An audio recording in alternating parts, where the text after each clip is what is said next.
Assalamualaikum warahmatullahi wabarakatuh. Bagaimana kabarnya Ananda Soli dan Solihah? Semoga kita semua tetap sehat dan selalu dalam lindungan Allah Subhanahu wa Ta'ala.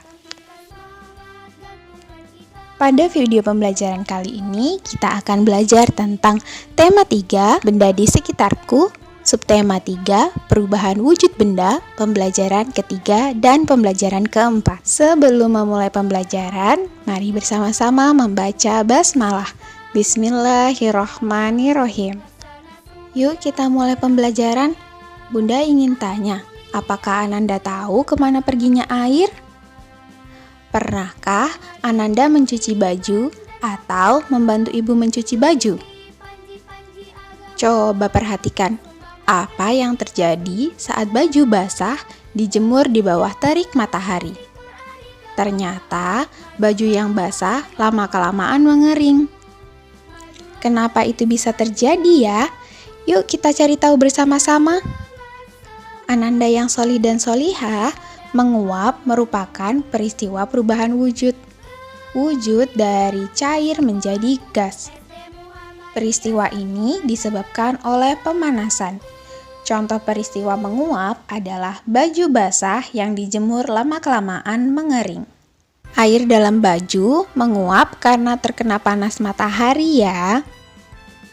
Matahari membantu proses penguapan yang terjadi di muka bumi. Jika tidak dengan bantuan sinar matahari, baju yang dijemur sulit mengering. Matahari mempunyai peran yang penting bagi kehidupan manusia di bumi. Keindahan matahari mengilhami seniman untuk membuat gambar dekorasi. Gambar dekorasi yang bertema matahari. Ada beberapa motif matahari di sekitar kita. Lihatlah motif di bawah ini. Nah, di sini ada beberapa motif matahari. Tugas untuk Ananda yaitu siapkan kertas gambar, gambarlah matahari dengan rancangan garis-garis. Ananda boleh memilih antara 3 matahari itu, pilihlah yang paling Ananda sukai. Atau Ananda boleh menggambar matahari yang lain. Ananda Solih dan Solihah dapat mencontoh pada pembelajaran sebelumnya. Buatlah komposisi warna yang indah pada karya Ananda. Ananda tahu, ikan asin merupakan contoh makanan yang diproses melalui pengeringan. Dalam pengeringan tersebut, ikan dijemur di bawah terik matahari. Mengapa? Agar kandungan airnya menguap, ikan pun menjadi kering. Ananda Solih dan Solihah, coba perhatikan gambar berikut. Dayu sedang berbelanja di pasar tradisional. Dayu melihat aneka makanan. Dayu membeli ikan asin. Ikan asin ditimbang dengan timbangan. Timbangan menunjukkan berat sebagai berikut. Berat ikan asin adalah 2 kg 500 gram. Ananda masih ingat, 1 kg sama dengan 1000 gram.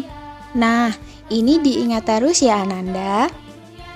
Berapa gram berat ikan asin yang dibeli Dayu? Kita hitung bersama-sama ya. 2 kg 500 gram itu sama dengan 2000 gram ditambah 500 gram. Kemudian kita jumlahkan, yaitu sama dengan 2500 gram. Jadi di sini satuan kilogram kita ubah semuanya menjadi satuan gram. Setelah berkeliling pasar, Dayu pun membeli kerupuk. Kerupuk juga makanan yang diproses dengan cara dikeringkan. Nah, Ananda Solih dan Solihah, coba perhatikan. Timbangan menunjukkan 1300 gram. Pertanyaannya, berapa kilogram berat kerupuk? Jadi, kita akan merubah satuan gram menjadi kilogram. Yuk perhatikan bersama-sama. 1300 gram itu sama dengan 1000 gram ditambah 300 gram. 1000 gram itu sama dengan 1 kg ya, lalu ditambah 300 gram. Jadi beratnya 1 kg 300 gram. Begitu ya Ananda. Nah, tugas selanjutnya untuk Ananda yaitu hitunglah dalam satuan gram. Soal-soal berikut. 2 kilogram ditambah 100 gram sama dengan titik-titik gram ditambah 100 gram. Kalian jumlahkan ya. Nah, untuk soal selanjutnya, 4 kilogram ditambah 200 gram sama dengan titik-titik gram ditambah 200 gram. Kalian jumlahkan ya, sama dengan titik-titik gram. Nah, kalian harus mengubah dulu satuannya kilogram menjadi gram. Ananda Sholih dan Sholihah, coba perhatikan gelas yang berisi air es. Apa yang terjadi pada bagian luar gelas? Jika kita memegangnya, akan terasa basah bukan? Nah, rupanya itu adalah proses mengembun. Mengembun adalah proses perubahan wujud dari gas menjadi cair. Ada 2 contoh peristiwa mengembun dalam kehidupan sehari-hari. Pertama, ketika kalian memasukkan pecahan-pecahan es batu ke dalam gelas. Sisi luar gelas mula-mula kering, namun beberapa saat kemudian sisi luar gelas terdapat bintik-bintik air.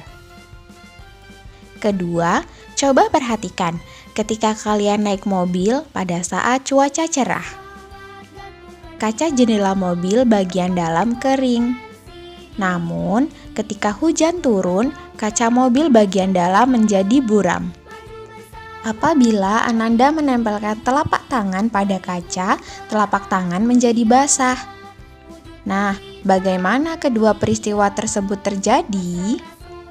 Ananda Sholih dan Sholihah, mungkinkah es yang mencair dapat menembus gelas? Mengapa sisi luar gelas menjadi basah ya? Ananda perlu memahaminya. Untuk itu, yuk simak penjelasannya. Udara di sekitar kita banyak mengandung uap air. Ketika uap air bersentuhan dengan benda-benda yang lebih dingin atau suhunya lebih rendah, maka berubah menjadi bintik-bintik air. Jadi, tetes-tetes air di luar gelas bukan berasal dari dalam gelas ya, akan tetapi tetes-tetes air berasal dari uap air di sekitarnya. Ananda Sholih dan Sholihah, perhatikan gambar berikut ya. Siti dan teman-temannya baru saja melakukan percobaan di dalam kelas. Percobaan di kelas menggunakan es batu dan air. Ternyata lantai kelas menjadi basah. Siti meminta bantuan petugas kebersihan sekolah untuk mengeringkan lantai kelas.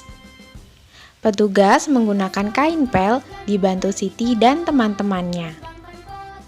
Apakah di sekolah Ananda mempunyai petugas kebersihan? Apa saja tugasnya? Ya, benar sekali. Petugas kebersihan berperan untuk menjaga kebersihan sekolah. Tentu saja, kita sebagai warga sekolah juga harus menjaga kebersihan sekolah bersama-sama. Demikian video pembelajaran hari ini. Jangan lupa jaga kesehatan dan tetap semangat. Sampai jumpa di video pembelajaran berikutnya. Assalamualaikum warahmatullahi wabarakatuh.